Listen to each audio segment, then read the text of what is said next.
Welcome class. आज हम class 8 history chapter number 2 from trade to territory के बारे में पढ़ने वाले हैं। ये वीडियो बहुत ही इंटरेस्टिंग रहेगा। ठीक है, ये इस चैप्टर का इंट्रोडक्शन पेज है। सो क्लास शुरू से शुरू करते हैं। ब्रिटिशर्स जो कि एक स्मॉल ट्रेडिंग कंपनी के तौर पे इंडिया में आई थी, सिर्फ और सिर्फ ट्रेड करने के लिए, वो इंडिया के मास्टर कैसे बन गए, यही इस चैप्टर में दिया गया है। हमें इसको समझना पड़ेगा। 16th सेंचुरी में ईस्ट इंडिया कंपनी ने एक चार्टर साइन करवाया अपने रूलर ऑफ इंग्लैंड से। ठीक है, चार्टर यानी कि रॉयल ऑर्डर। और उस रॉयल ऑर्डर में क्या था? रॉयल ऑर्डर में था sole right to trade with the East, यानी कि अकेले ही वो ट्रेड करेंगे। ठीक है, अकेले ही वो ट्रेड करेंगे ईस्ट में, कोई उनको कंपटीशन देने के लिए इंग्लैंड से ईस्ट की तरफ ना आए। अब जब ब्रिटिशर्स इंडिया में आए तो तब उन्होंने महसूस किया कि जो पुर्तगीज़ है, जो डच है, ये लोग पहले से ही इंडिया में ट्रेड कर रहे हैं। मतलब जिस जिस चीज़ के लिए उन्होंने ये रॉयल एक्ट वो साइन करवाया, वो चीज़ उनको कंपटीशन नहीं चाहिए था। पर यहाँ पे ऑलरेडी कंपटीशन देने के लिए पुर्तगीज़ और डच यहाँ पे थे। ठीक है, और सबसे बड़ी बात क्या है कि ये जितने भी कंपनीज थे, ये एक ही चीज़ को खरीदने के लिए इंडिया में आए थे। मतलब एक कॉमन चीज़ थी, और वो कॉमन चीज़ है fine qualities of cotton, silk and spices, मसाले। ठीक है, और हमें पता ही है, जब किसी भी कमोडिटी या किसी भी प्रोडक्ट का जब डिमांड बहुत ज़्यादा बढ़ जाता है तो ऑटोमेटिकली वहाँ पे उसका प्राइस वो इंक्रीज़ हो जाता है। और यहाँ पर भी यही हुआ। जहाँ पे ब्रिटिशर्स चाहते थे कि उन्हें कोई कंपटीशन ना मिले, वो पहले से ही तैयारी करके आए थे इंग्लैंड से, जी भाई हमें कोई कंपटीशन नहीं चाहिए, हमें तो बस ज़्यादा से ज़्यादा प्रॉफिट अर्न करना है। पर यहाँ पे आकर के सिचुएशन बिल्कुल ही अल्टर हो गया। वो देख पा रहे कि भाई ऑलरेडी यहाँ पे पुर्तगीज़ और डच यहाँ पे बेस बना करके बैठे हुए हैं, और उसी सेम चीज़ पर ही ये लोग ट्रेड कर रहे हैं, और जिसकी वजह से प्राइस वो इंक्रीज़ हो गया। ठीक है, अब फिर यहाँ पे हमें देखने को मिलता है कि ये जो कंपनीज़ है, इन्होंने अपने अपने फैक्ट्रीज सेटअप कर लिए। फैक्ट्रीज़ के इर्द गिर्द अपने ट्रेडर्स को भी सेटल डाउन करवा दिए, और अपने ताकि कि उनका ट्रेड सुरक्षित रहे। ठीक है, क्योंकि कंपटीशन बहुत ज़्यादा है। हर कोई एक दूसरे को इस कंपटीशन की फील्ड से उखाड़ करके बाहर फेंकना चाहता है, क्योंकि प्राइस इनका दुगना हो रहा है, इनका इनका प्रॉफिट कम हो रहा है। ठीक है, इसीलिए तो यहाँ पे इन लोगों ने क्या करना शुरू किया? फोर्ट यानी कि किला बनाना शुरू कर दिया। फैक्ट्री के इर्द गिर्द ट्रेडर है, और ट्रेडर के पूरा का पूरा वो अपने मुट्ठी में वो जगह करना चाहते थे। ठीक है, सिर्फ इतना ही ब्रिटिशर्स यहीं पर ही नहीं रुके, उन्हें ज़मींदारी राइट भी मिल गया 3 विलेजेस के ऊपर। कैसे? उन्होंने मुग़ल ऑफिसर्स को उन्होंने पैसे खिला दिए। ठीक है, और ये काम करने के बाद उनको 3 विलेजेस के ऊपर ज़मींदारी राइट मिल गया, जिसमें से एक विलेज का नाम है कोलकाता। ठीक है, अब देखिए, मुग़ल एम्परर ये सिर्फ इतना ही नहीं, बल्कि उन्होंने मुग़ल एम्परर औरंगज़ेब से ड्यूटी फ्री ट्रेड के लिए भी, यानी कि उनको ये अधिकार होना चाहिए कि वो ट्रेड कर रहे हैं पर वो टैक्स नहीं देंगे। ठीक है, सिर्फ यहीं पर ही बात नहीं है कि जो कंपनी जो ट्रेड कर रही है वो तो ठीक है, वो वहाँ पे वो टैक्स नहीं दे रहे, पर कंपनी के जो ऑफिसर्स है, जो प्राइवेट ट्रेड करते थे, कंपनी के जो ऑफिसर जो प्राइवेट भी ट्रेड कर रहे थे, उस ट्रेड के भी वो पैसे नहीं दे रहे थे, जिसकी वजह से नवाब ऑफ बंगाल को बहुत ज़्यादा नुकसान उठाना पड़ रहा था। ठीक है, पर ये सब कुछ तब तक चुप था क्योंकि वहाँ पे अभी भी मुग़ल एम्परर थे। क्योंकि वहाँ पे सबसे बड़े पावर में कौन है? मुग़ल एम्परर। ठीक है, तो वो सेंट्रल में है। और यहाँ पे जो नवाब ऑफ बंगाल है, ये समझ के चलिए कि ये स्टेट गवर्नमेंट है। तो बड़ा तो मुग़ल एम्परर ही है, क्योंकि वो सबसे ज़्यादा पावर में है।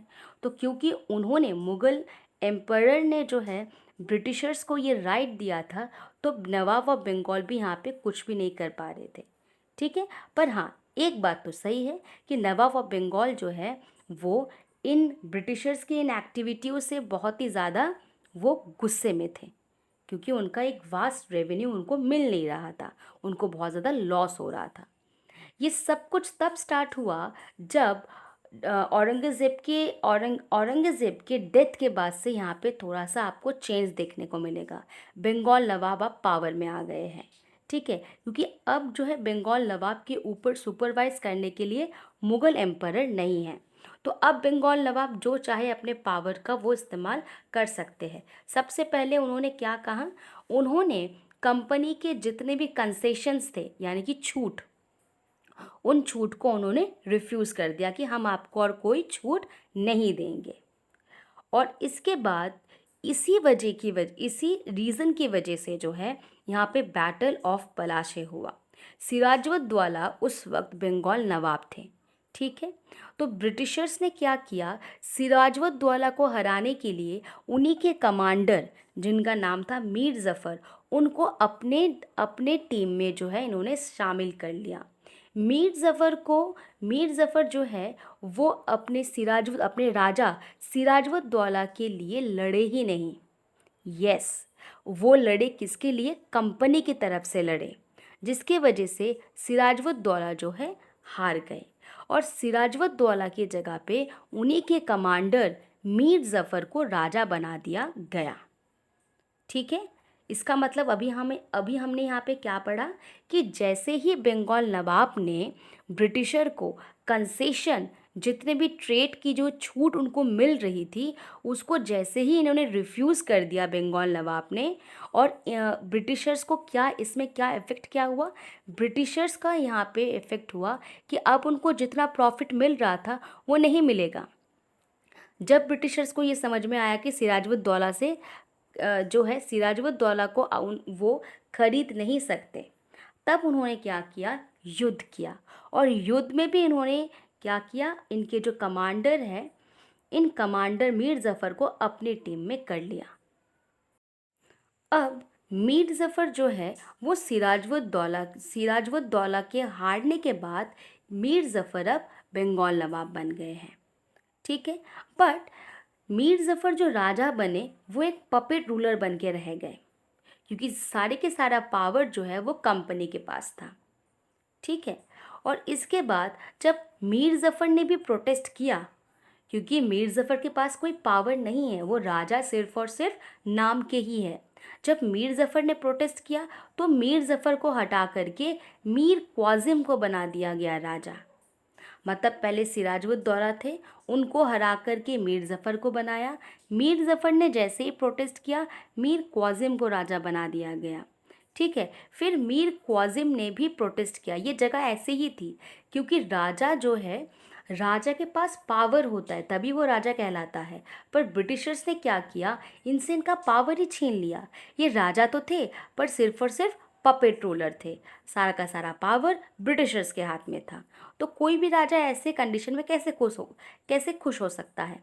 मीर क्वाज़िम जो है, इन्होंने भी कंप्लेन किया, और एक इन्होंने सिर्फ कंप्लेन ही नहीं किया, बल्कि बैटल ऑफ पलाशे के बाद बंगाल में बैटल ऑफ बक्सर हुआ, जो कि ब्रिटिश और मीर क्वाज़िम के बीच हुआ।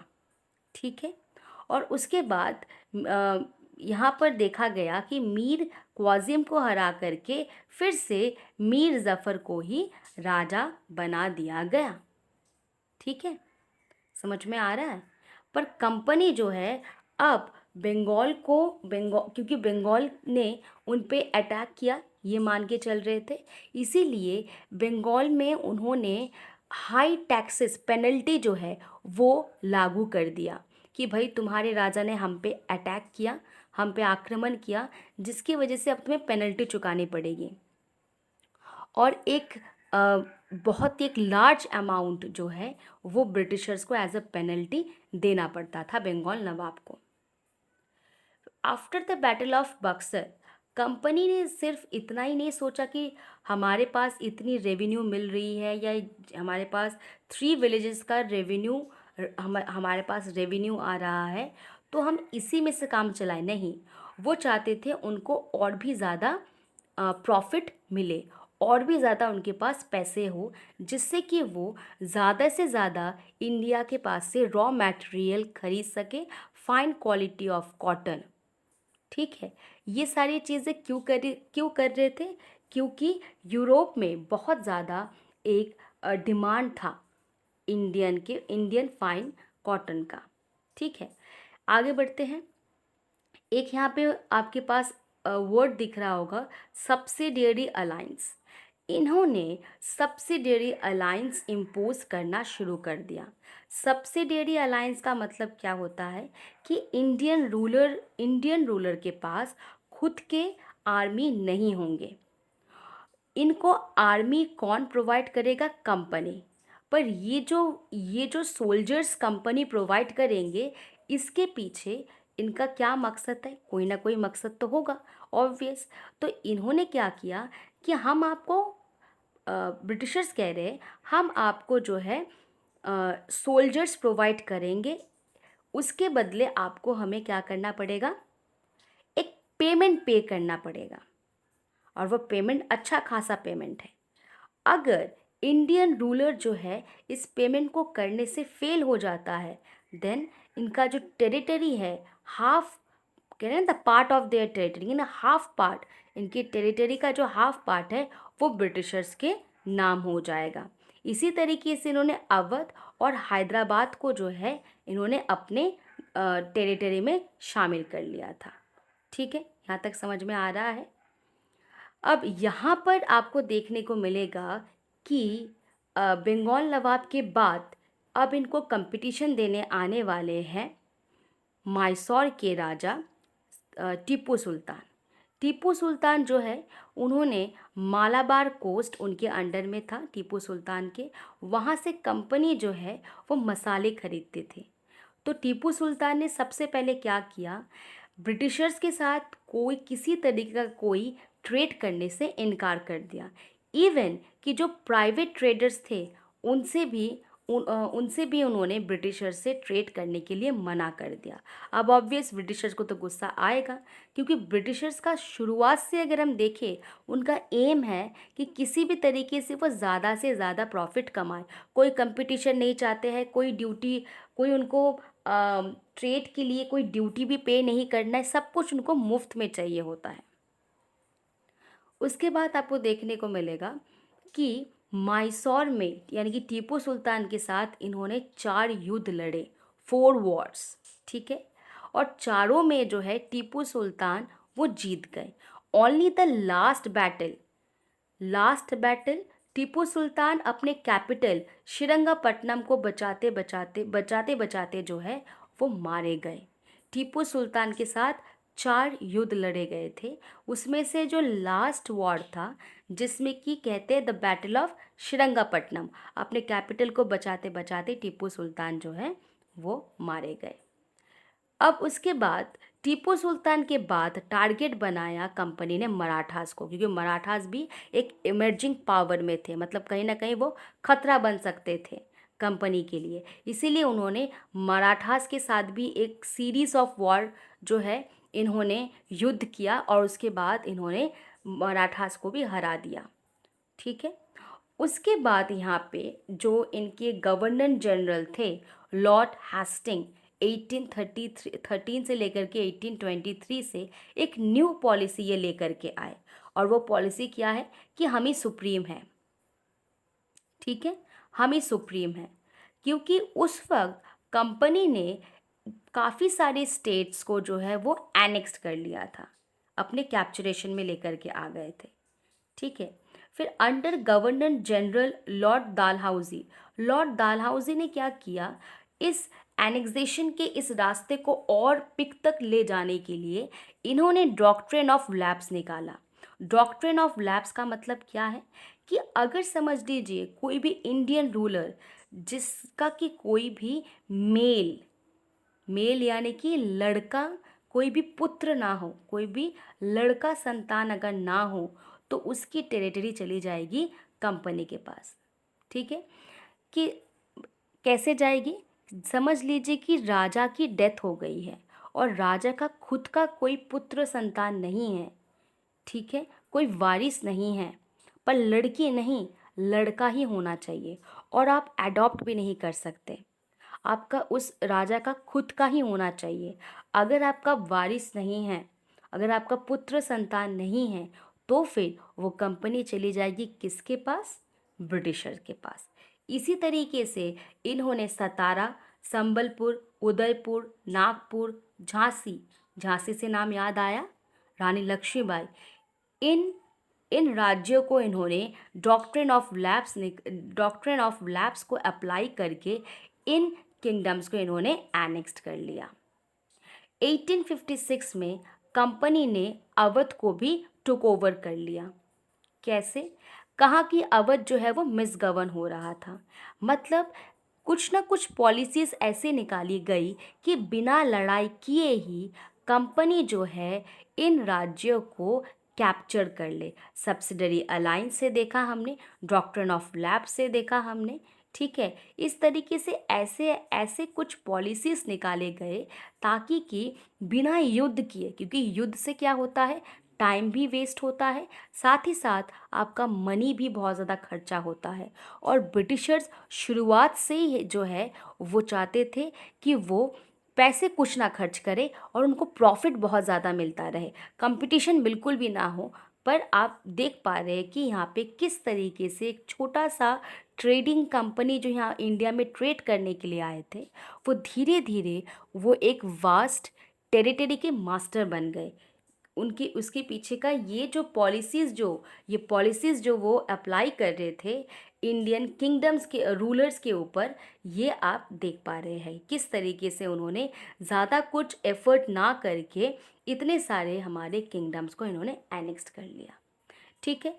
वॉरेन हेस्टन के टाइम पीरियड में इन्होंने एक सेवरल एडमिनिस्ट्रेशन एक रिफॉर्म किया। सबसे पहले क्या किया, कोर्ट, इन्होंने जो है दो कोर्ट बनाए थे, एक सिविल और एक क्रिमिनल, ठीक है, specially in the sphere of justice, ताकि कि जस्टिस जो है वो क्लियरली हो सके, क्योंकि केसेस जो है वो पेंडिंग रह रहे थे। इसीलिए उन्होंने क्या किया, दो कोर्ट में इसको डिवाइड कर दिया कि एक जो है वो सिविल कोर्ट में आ जाएगा केसेस और एक क्रिमिनल कोर्ट में आ जाएगा। उसके बाद उन्होंने एक और चीज़ किया, वो है कि इंडियन आर्मी को उन्होंने यूरोपियन स्टाइल में ट्रेन करना शुरू कर दिया।